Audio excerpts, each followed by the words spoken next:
Nangangatog na mga kalaban. Agoy! Talagang nagimbal at talaga namang nagulat ang lahat ng mga Pilipino dito sa announcement ni VP Sara Duterte. Alam nyo mga kababayan na nayanig po ang sinang politika to the point na si Leni Robredo at si Marcos magsasama. Gago! Hayop! Kain tayo talaga ang pota. Sorry pero yun talagang katotohanan ang sakit man pakinggan pero himod puwet Di ba? Pambira, oo. Anyway, ladies and gentlemen, tayo po ay marami pong ipapakita sa inyo ngayon na kung saan maraming reaksyon, kaliwat kanan at yung iba medyo pinamaliit pa. Akala mo talaga. Gago! Pero ang pinakamatinding reaksyon na nakita ko, ladies and gentlemen, ay yung reaksyon na si Leni Robredo at si Marcos magsasama. Hayop! Gago! Dati, kulang na lang magsabunutan yung dalawa na yun di ba?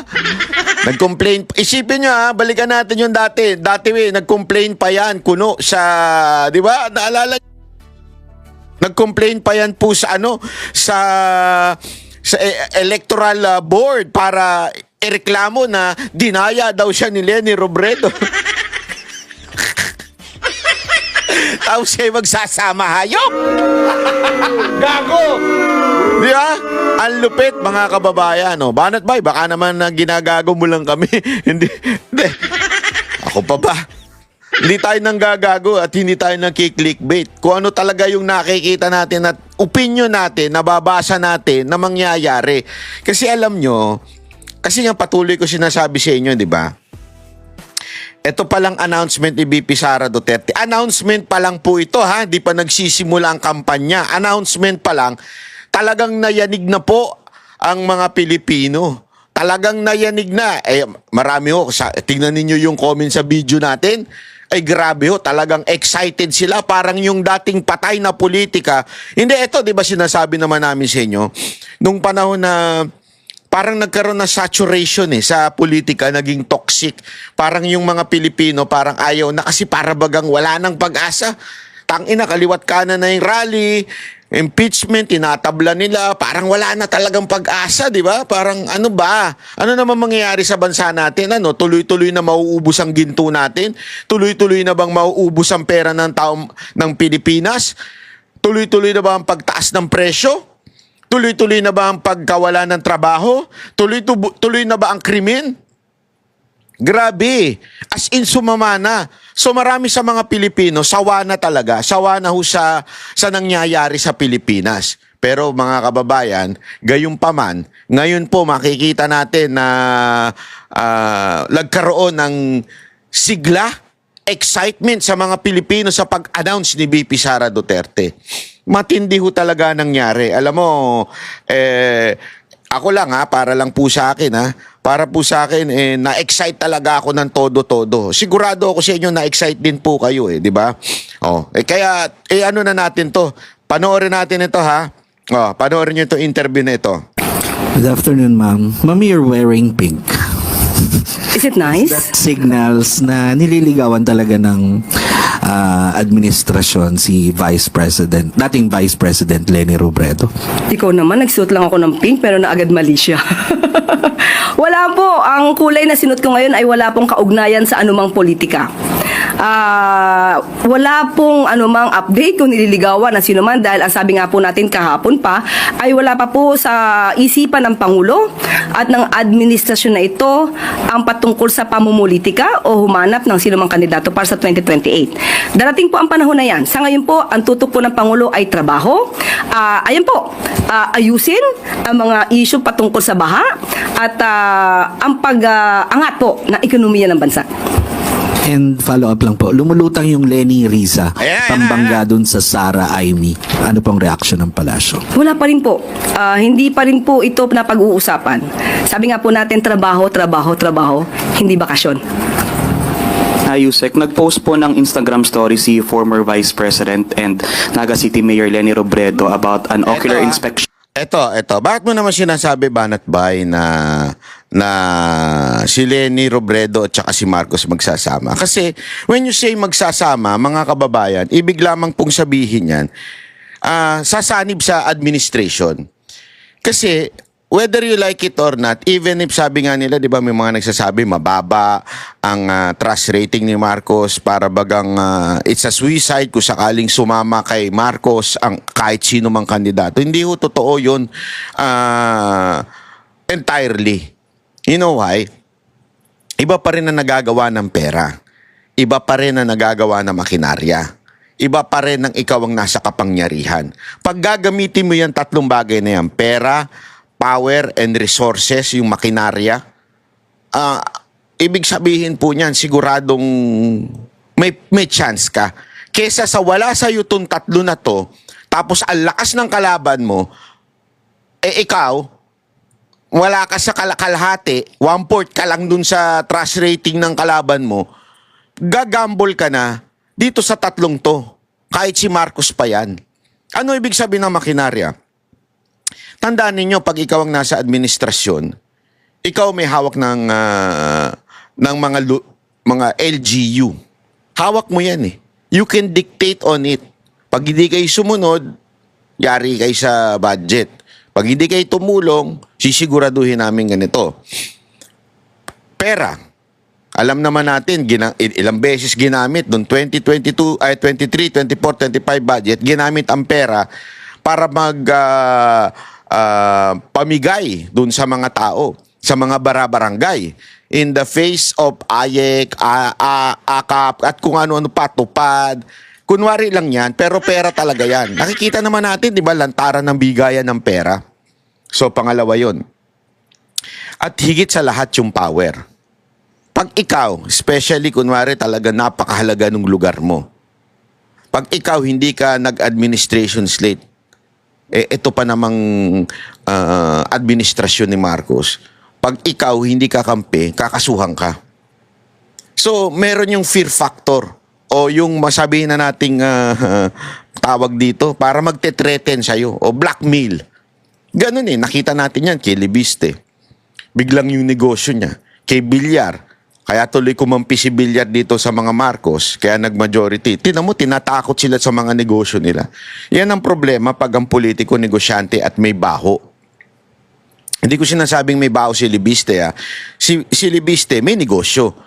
Magaling na lang talaga siya at naayos niya bago siya nagsalita. Paano yung iba na hindi nila talaga maayos dahil talagang yung negosyo nila ay parte sila doon sa mga flood control? Remember this, ganito ginawa ng administrasyon eh. So sinama nila lahat sa kalokohan. LGU, congressman, mayor, sinama nila sa kalokohan through this flood control project.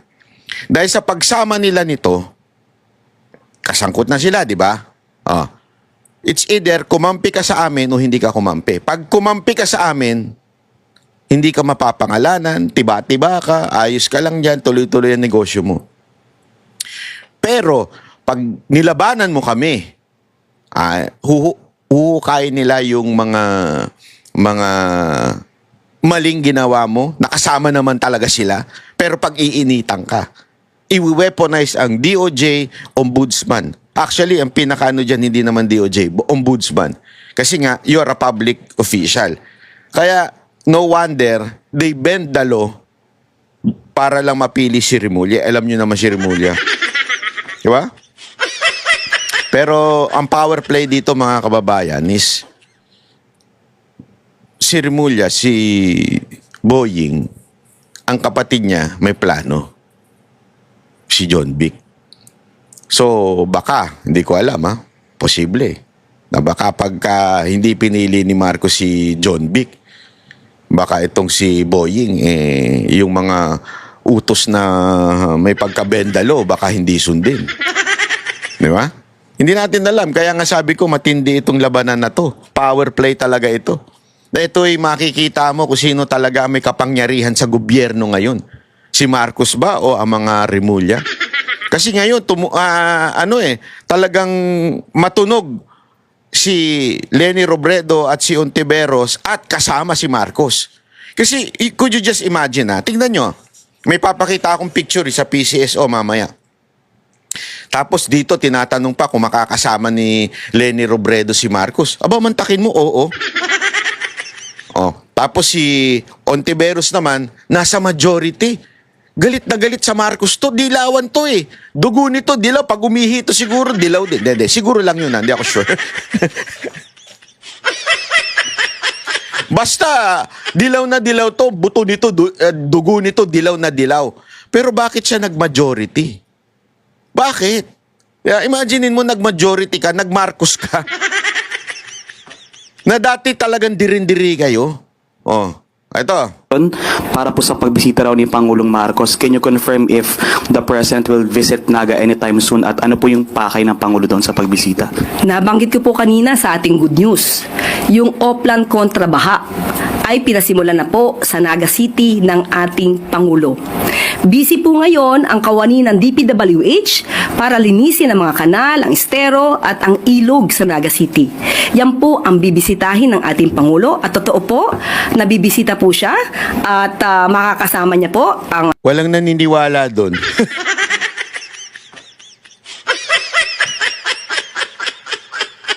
Walang naniniwala doon. Wala. Walang naniniwala doon na yung baha talagang aasikasuhin. Mayor Leni Robredo ng Naga City sa February 21.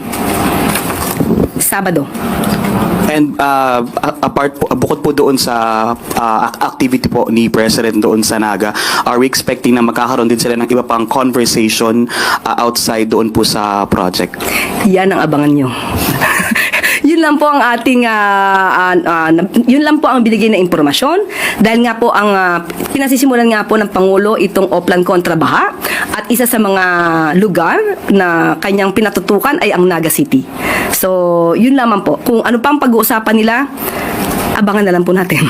Ma'am, one last po. Possible po kayo na mapag-usapan ang possible alliance or plans for 2028 elections because some analysts are floating the name of former VP Leni as a strong candidate against Vice President Sara in the 2028 elections. Wala po kasi talaga na pag-uusapan tungkol sa Kalokohan. Ha? Kalokohan yan, ha? Ito. Pakita ko sa inyo. Ayan, di ba? Gago! Alam naman po natin kung sino yung lalaki, di ba, yung sa PCS. Oh, at saka alam natin na malapit yan kay Lisa Marcos. Alam natin yan. Yan yung manager ni Thinking Pinoy, eh. Gago! Alam natin yan, mga kababayan. Pero, mantakin mo si Leni Robredo. At saka may mapapansin kayo dito. Ayan.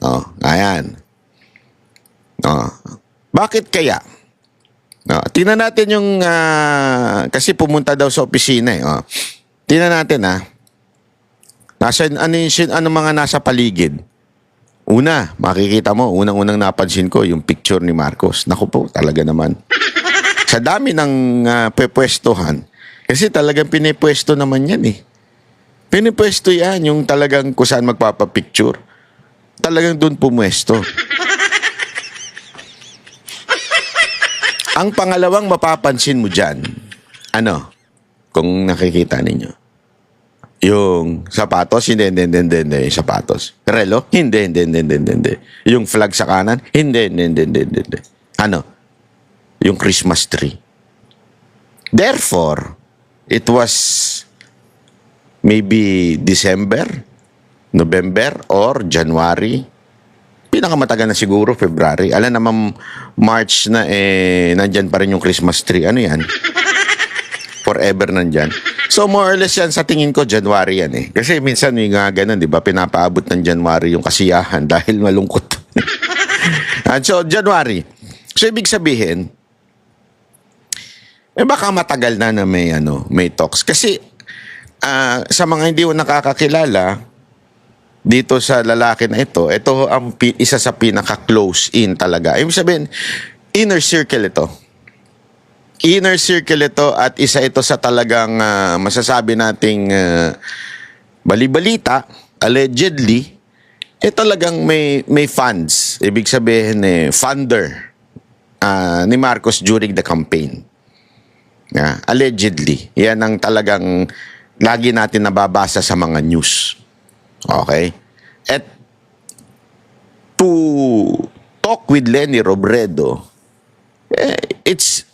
marami tayong maiisip dyan.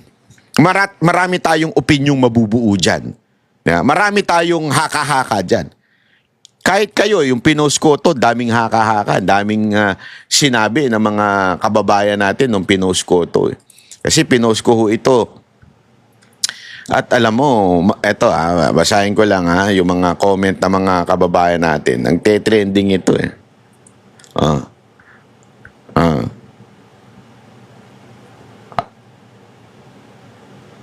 Ito. Ito sabi ni Aguilar. Dapat sana ilagay natin to eh. Nakalagay dito. Pera-pera lang yan, banat ba? Yan ang kulay nila.